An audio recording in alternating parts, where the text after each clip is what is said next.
susundin natin ang buong puso ang kanyang salita, kung tatalikod tayo sa ating mga kasalanan at magbabalik loob, siya'y Diyos na nagpapagaling at nagpapatawad.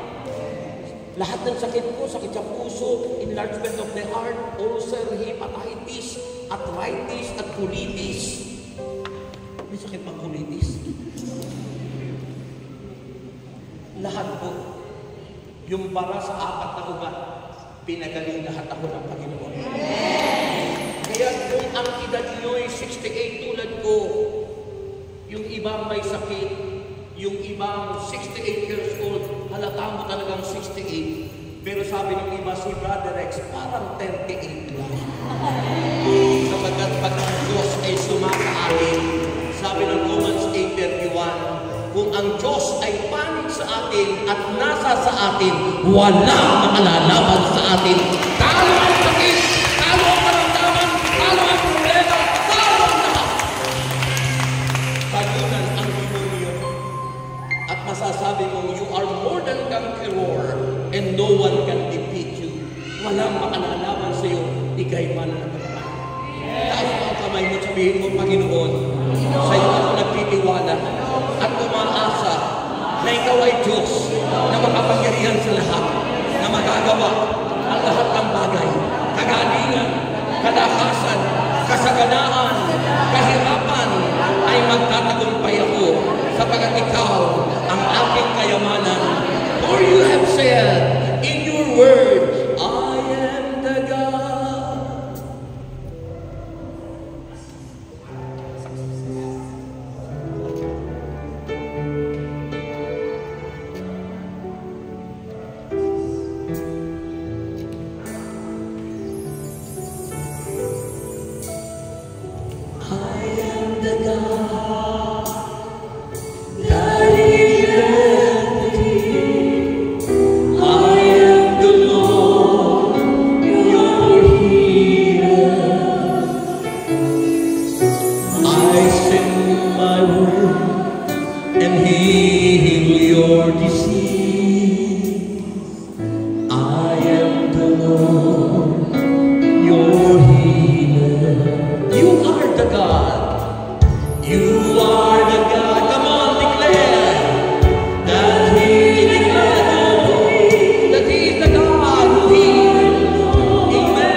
mananatili itong nag-iisa. Ngunit kung ito'y mamamatay, mamumunga ito ng sagana. Ang taong nagpapahalaga sa kanyang buhay ay siyang mawawalan nito. Ngunit ang taong hindi nagpapahalaga sa kanyang buhay sa daigdig na ito ay siyang magkakaroon ng buhay na walang hanggan. Ang nag-aaral na maglingkod sa akin ay dapat sumunod sa akin. At saan man ako naroon, ay naroon din siya. Palalakalaan ng Ama ang sino mang naglilingkod sa akin. Ako'y nababagabag ngayon. Sasabihin ko bang, Ama, wag mong hayaang sumapit sa akin ang oras na ito ng paghihirap. Hindi, sapagat ito ang dahilan kung bakit ako naparito, upang danasin ang oras na ito.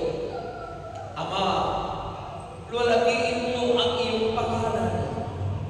Isang tinig mula sa langit ang nagsabi, niluwalhati ko na ito at muli kong luluwalhatiin. Narinig iyon ng mga taong naroon, kaya't sinabi nila, kumulong. Sabi naman ng iba, nagsalita sa kanya ang isang anghel at sinabi sa kanila ni Jesus, ang tinig na iyon ay pinarinig para sa inyo at hindi para sa akin. Panahon na upang hatulan ang mundong ito. Panahon na rin upang hatulan ang pinuno ng mundong ito. At kung ako'y maitas na, ilalapit ko sa aking sarili ang lahat ng tao. Sinabi niya ito upang ipahiwati kung paano siya mamamatay. Mga kapatid, ang mabuting balita ng ating kaligtasan. Oh,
Diyos po ay makapangyarihan, omniscient, na nalaman na tatalos ang ating mga sinasabi.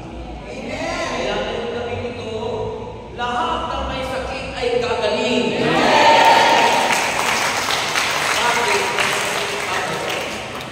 Wala, magaling na.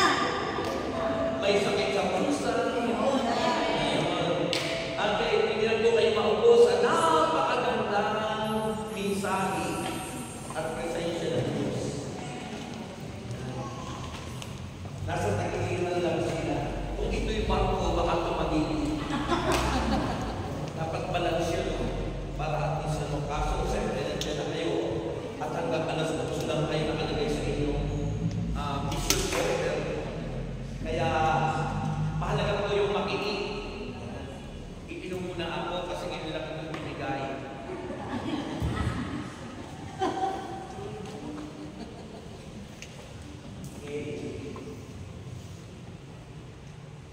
Okay.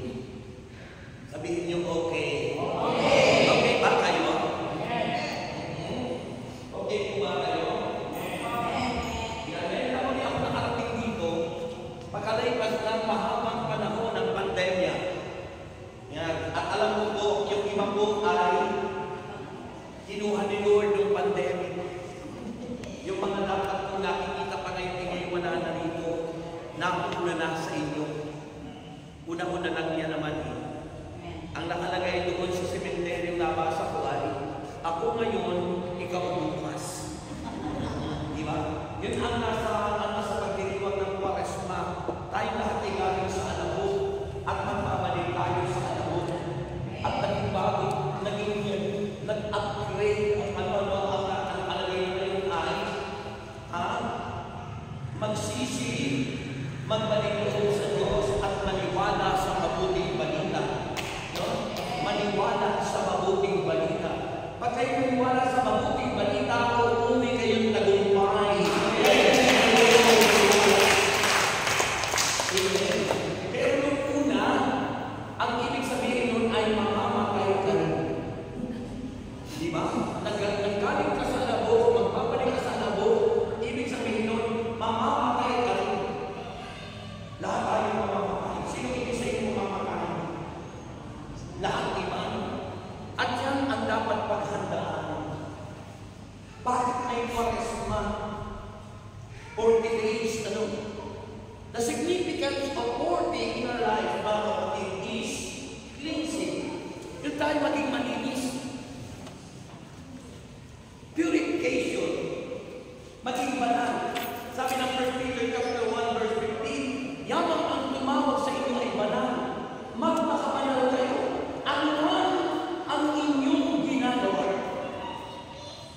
Wala akong kausap. Wala akong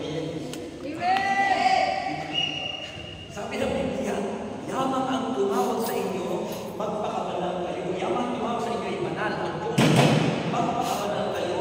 Ano man ang inyong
hindi patuloy na pagsasama. Ano ito, Mama? Kundi patuloy na pakikinig ng salita ng Diyos. Kapalakpak yung alam ko'y may himalayang dumarating.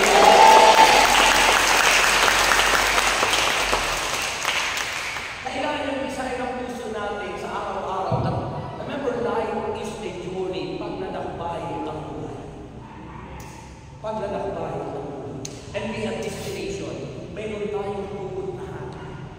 Nawa sa paglalakbay natin, our desire is to glorify God, and our desire is going to heaven.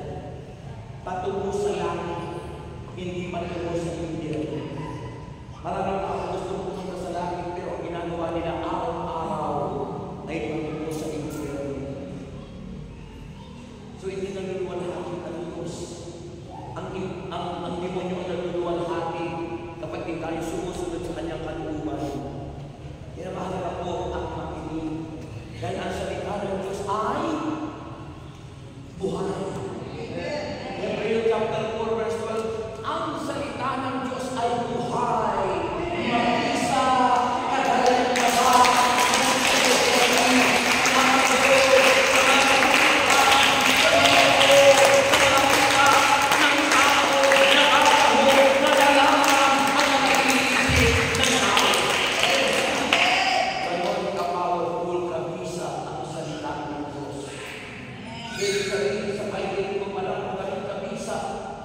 ang salita ng Diyos sa pagkikinig mo pa lang ay may kapangyarihan gumagaling na sa iyo at gumagaling ang lahat ng Diyos.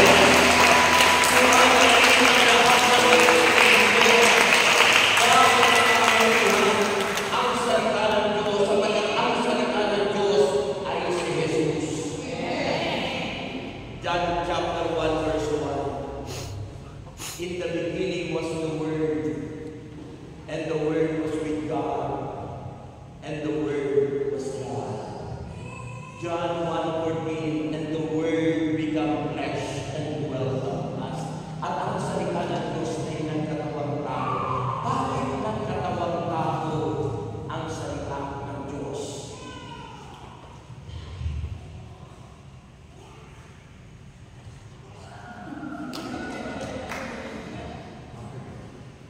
Bakit nagkatawang tao ang salita ng Diyos?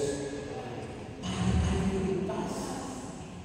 Yan yung siniselebrate natin. Quaresma. 40 days and 40 nights. Na ang ibig sabihin sa buhay natin, yung tayo'y maging malinis at maligtas at masigurado natin na ang ating patutunguhan ay buhay na walang hanggan ng marami.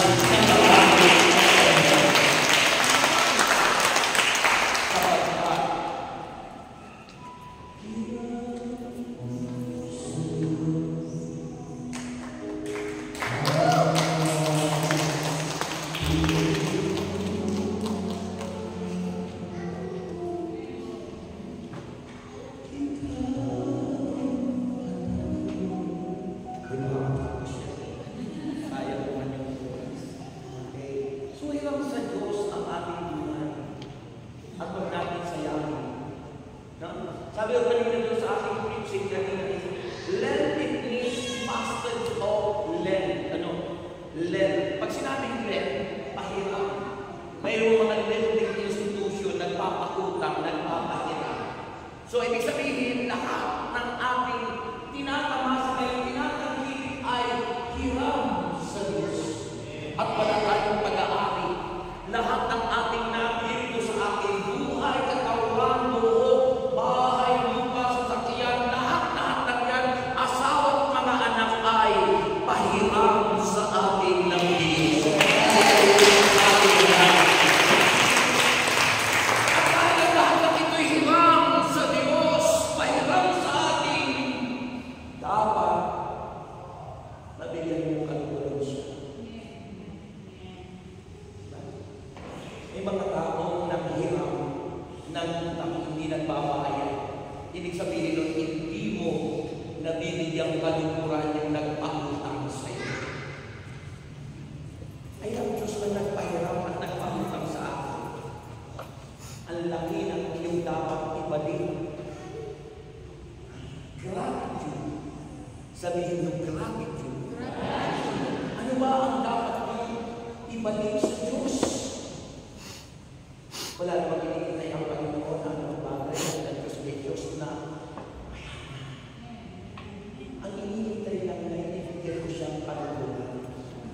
Yung manwalhati mo siya.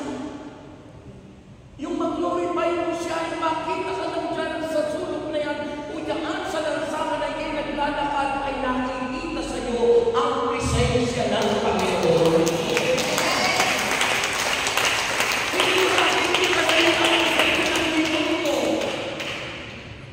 Dahil may dala kang alak na naglalakad sa lansangan.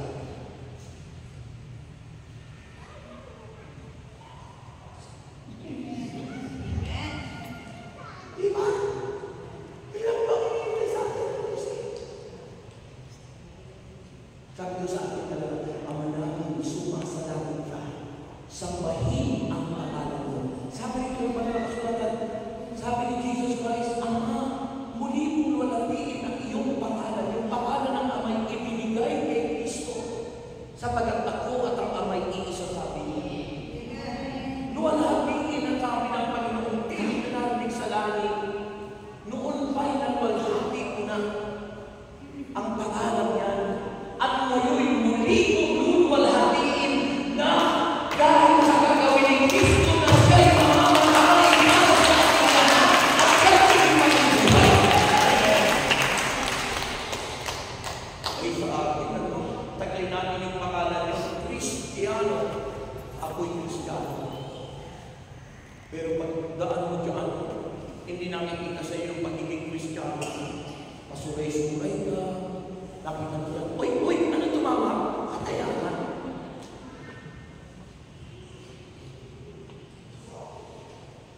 Ang dahil, hindi lahat ng legal ay mga kumuligan pa yung wedding, legal yung loto, legal yung ano, sasakayan ng ito, Kristiyano. No.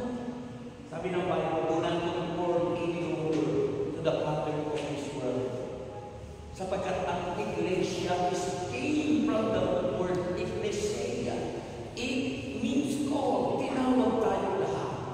Ecclesia means out. Ecclesia, those who are called out, mga taong tinawag ng Diyos at inilumot at inihiwalay sa mundong ito. Ito'y mga taong nagpupuri at nagpapalala sa Diyos.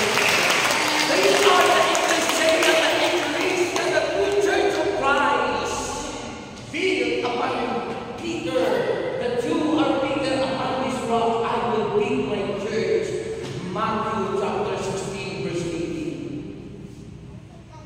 At yun ay sinabi ni Jesus, hindi 1914 kundi taong 33 AD.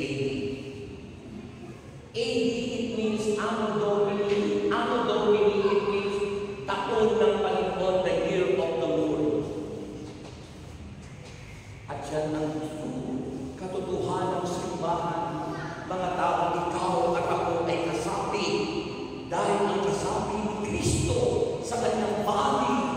We are the mystical body of Christ. Tayo ang katawan ni Kristo. Si Kristo ang ulo ng iglesia. Banal. Siya ay kasapi. Siya ay nagawin. Siya ay nakakagaling. Siya ay nakakagawa. Siya ay nilulay. Siya ay nakakailangan. At nagbibigay ng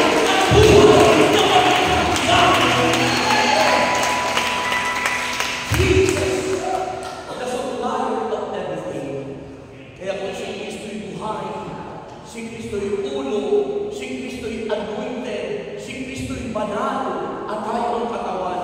Kailangan tayo banal. Dahil ang ulo'y banal. Mayroon ba namang ulong banal pagkatapos hangal yung katawan? Mayroon ba namang Diyos yung ulo pagkatapos yung katawan ay demonyo? Mayroon ba naman? Siguro may isda. Kaputol ay isda, tawag kaputol, serena.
kanyang pag-ibinagay ko iwanan, hindi natin makakita ang Panginoon.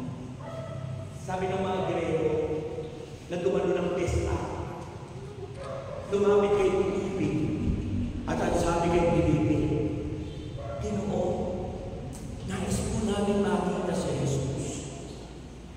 Ginawa naman ito si Pilipi, lumapit kay Andres, at ang sabi kay Andres, sinabi, nais po namin makita ang Panginoon. Ang ginawa ni Pilipi at Andres, pumunta kay Jesus at sinabi, nais nilang makita ang Panginoon. Sabi ko sa kasi, paano natin makikita ang Panginoon?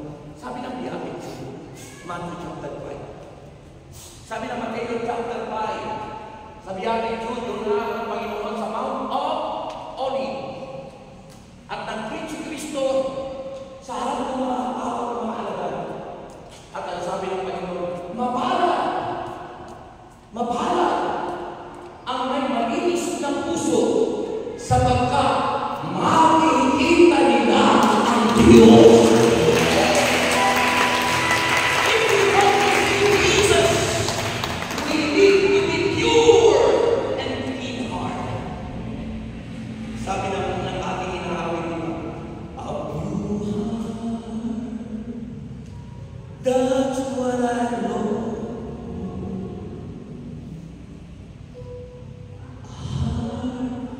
Follow thee after thee.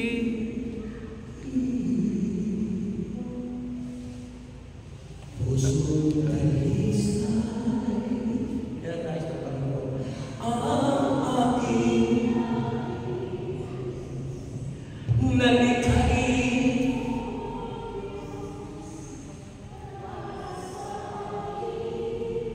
Namamanin yung kamay ko.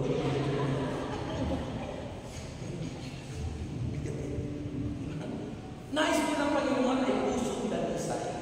Yan. Ang sentro po ng buhay natin, kung saan ay sasakyan, the engine is the important po sa sasakyan. At sa buhay po natin, mahalaga ang puso natin. You know why? Our heart is so important to God. Bakit po napakalaga ng puso natin sa Diyos? Ano mo kung bakit? Sabi ng Ono Corrento 3:16, 1 Corinthians chapter 3, verse 16. Hindi nyo ba niya alam na ang inyong katawan ay templo ng Espiritu Santo o templo ng Diyos na nananahan sa inyo? Our body, our heart is the temple of the Spirit na nananahan sa atin. Kung pwede po ba naman yung Holy Spirit, pagkatapos yung sama ng loob mo, galing mo, hinanakit ang pinagkatuhalo mo doon, eh di nasumukit na yung Diyos doon, nasumukit na yung Holy Spirit. Kasi ibang Espiritu yun. Yun ang natin ang Panginoon na maging malinis tayo ngayong Kwaresma. Kasi ang gagawin yung ating masama ng loob, galing mo, hinanakit. You cannot please our God. Hindi po natin manibigyan kaluguran ng Diyos hanggat mayroong mga sama ng loob, hanggat mayroong mga tampo at lahat ng iba pang espiritu nandiyan sa puso natin, hindi po natin manibigyan kaluguran ng Diyos.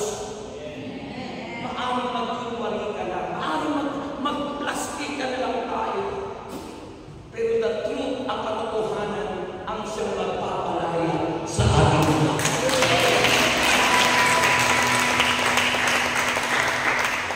Tapos na pala yung oras ko.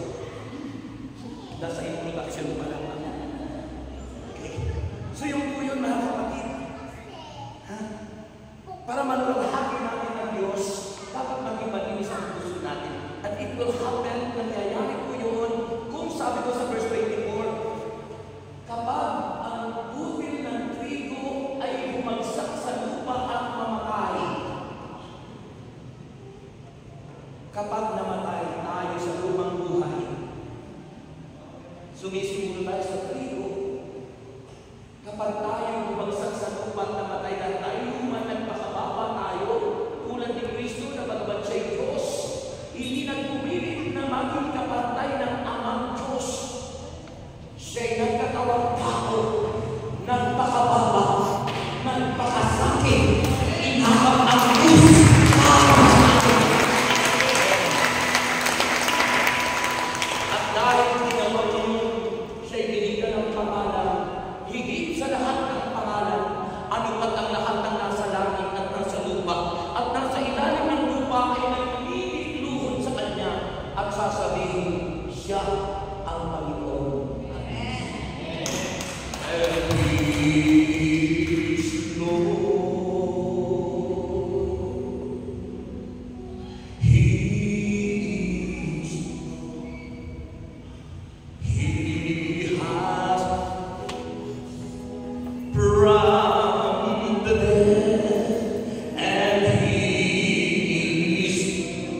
makakasama natin siya. Hindi na tayo nag-iisa kapag tayo lumagsak sa lupa at mamatay. Hindi na tayo mananatiling mag-isa. Doon tayo sasamahan ng Panginoon sapagkat ang tao na babalik kay Kristo at nagsisisi, tumatalikod sa kanyang kasalanan, doon ka sasamahan, iyak na sila, doon ka sasamahan ng Diyos. Kapag hindi pwedeng sumang-ayon ng Diyos sa kasalanan, ang Diyos ay galit sa ating mga pagkakasala, pero hindi siya nagagalit sa ating mga nagkakasala. God love us so much. Mahal na mahal tayo sa Panginoon. Pero yung ginagawa natin kasalanan araw-araw, doon galit ang Diyos. Kaya kung sa akin, isipin nyo yung awit ni Freddy Aguilar. Ano ang sabi ni Freddy Aguilar? Magbago